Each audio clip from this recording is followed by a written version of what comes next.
กรมสวยสหกรณ์กระทรวงการเงินจัดพิธีเปิดโครงการเพิ่มรายรับสวยสหกรณ์ภายในประเทศแบบทันสมัยขึ้นอย่างเป็นทางการพิธีเปิดโครงการดังกล่าวได้จัดขึ้นในวันที่ 14 พฤษภาคม 2025 โดยการเข้าร่วมเปิดโครงการของท่านสุริวัฒน์สุวรรณจุ่มคำรองรัฐมนตรีกระทรวงการเงินและท่านอาเมอร์คาลีรองหัวหน้าองค์การธนาคารพัฒนาอาซีหรือ ADB มีท่านบุญประเสริฐศรีกุลบุตรหัวหน้ากลุ่มสวยสหกรณ์มีเสี่ยวสารบริหารภาครัฐของ ADB ทั้งเป็นผู้รับผิดชอบโครงการ DRWM พร้อมด้วยภาคส่วนเกี่ยวข้องเข้าร่วม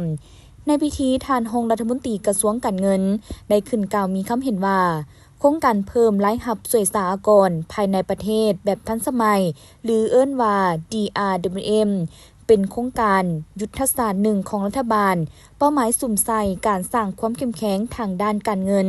ด้วยการยกระดับเวียกงานสวยสหกรณ์ในกลไกการจัดเก็บรายรับให้เป็นทันสมัยและรับประกันประสิทธิผลได้ดีขึ้นโครงการดังกล่าวได้รับทุนสนับสนุนจาก ADB จำนวน$25 ล้านสหรัฐและทุนช่วยเหลือละ$2 ล้านด้วยความมุ่งมั่นในการประกอบส่วนช่วยสนับสนุนเข้าในเวียกงานการสร้างความเข้มแข็งทางด้านเศรษฐกิจของสปป.ลาวโดยเฉพาะข่าวใส่การพัฒนาด้านข้อมูลข่าวสารเทคโนโลยีของแขนงการจัดเก็บรายรับให้มีความเข้มแข็งทันสมัย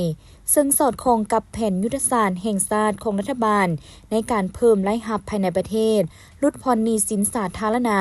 รับประกันการสนองงบประมาณให้ยืนยงและกุ้มตนเองในพิธีท่านหัวหน้ากรมสวยสหกรณ์กระทรวงการเงินกล่าวว่าโครงการ DRWM แม่นนอนอยู่ในแผนยุทธศาสตร์การร่วมมือระหว่างสปป.ลาวและ ADB สำหรับปี 2024-2028 แผนพัฒนาเศรษฐกิจสังคมครั้งที่ 9 2021-2025 และแผนพัฒนายุทธศาสตร์สวยสหกรณ์ 2021-2025 ซึ่งเป็นโครงการที่ช่วยให้รัฐบาลพัฒนากลไกการคุ้มครองการจัดเก็บรายรับที่มีประสิทธิผลเป็นเครื่องมือที่มีประสิทธิภาพในการขุดค้นและคุ้มครองทรัพยากรภายในประเทศที่เป็นท่าแหงได้อย่างครบถ้วนและสอดคล้องระเบียบกฎหมายเฮ็ดให้รายรับของรัฐบาลเพิ่มขึ้นสามารถแก้ไขความยุ่งยากทางด้านเศรษฐกิจมหาภาคพร้อมกันนี้โครงการหันเป็นทันสมัยเป็นระบบดิจิตอลในคอร์ดการบริการผู้เสียอากรการพัฒนาระบบใบเก็บเงินแบบทันสมัย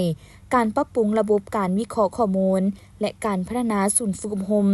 ด้านเวียกงานสวยสหกรณ์ให้ก้าวเข้าสู่ระบบการเงินที่มีความเข้มแข็งโปร่งใสทันสมัยและยุติธรรม